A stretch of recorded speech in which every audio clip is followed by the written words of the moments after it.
आज 30 जुलै 2017 रोजी जलपातळी ही 2144 फूट 8 इंच आहे.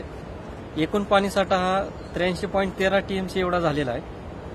वक्र दरवाजे उघडून 6 वक्र दरवाजे उघडून आज 9626 क्युसेक्स एवढा विसर्ग आपण सोडलेला आहे. तसेच पायथा विद्युतगृहामधून 2166 क्युसेक्स एवढा विसर्ग चालू आहे. आज कोयना नदीच्या पात्रामध्ये एकूण विसर्ग 11,792 क्युसेक्स एवढा आहे. यावर्षी 1 जूनपासून कोयना जलाशयाच्या पाणलोट क्षेत्रामध्ये सरासरी 3290 मिलीमीटर एवढा पाऊस झालेला आहे आणि हा पाऊस गेल्या वर्षाच्या तुलनेमध्ये 27% जवळपास जास्त आहे. यावर्षी हा पाऊस असाच कंटिन्यू राहिला तर आपल्याला लवकरच निर्धारित वेळेत धरण भरेल.